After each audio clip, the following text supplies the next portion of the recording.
With that, it is my incredible pleasure to introduce international human rights and children's rights advocate, Angelina Jolie. Thank you so much. Thank you. And senators and ladies and gentlemen, thank you very much. And thank you for inviting me to speak. More than half of all of the women murdered globally each year die at the hands of partners or other family members. More than half. Violent and controlling behavior in the home is a terrifying reality for families everywhere, including in our homes in America. But we have the democratic right in our country, which so many others do not have, to change our laws, to insist that they are updated and strengthened and upheld. And that is why it's so painful that we've gone nearly a decade without Congress being able to agree to reauthorize the Violence Against Women Act. All of us advocates and survivors are hoping to finally get reauthorization over the line this time. None of us is naive. We know that this is politics.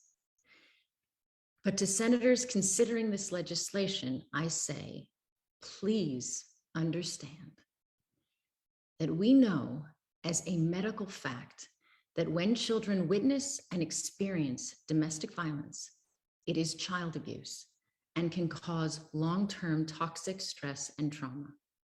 And we know that 800 children have been murdered in the United States since 2008 after being forced back into unsafe contact with an abusive parent by an uninformed and broken legal system. Children like Caden in Pennsylvania and Peaky in California. And yet still, judges deciding custody cases generally are not required to have training on domestic violence, lethality risks, and trauma effects on children. We know that bruising is one of the most common types of soft tissue injury experienced by domestic violence survivors, and that abuse survivors of color are more likely than white survivors to experience bruising that is barely visible or entirely invisible to the naked eye, despite significant harm and pain they experience during the assault.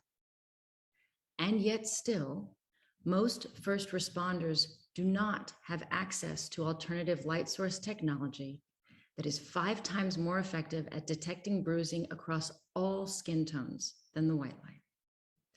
And most bruise diagnosis and detection is still carried out by sight, leaving many survivors unable to prove that they are experiencing high-risk, lethal behavior from someone inside their home. And we know that Native American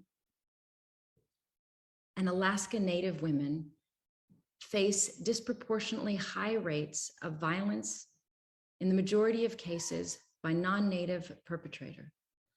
Yet this abuse has continued with impunity because tribal jurisdiction is limited.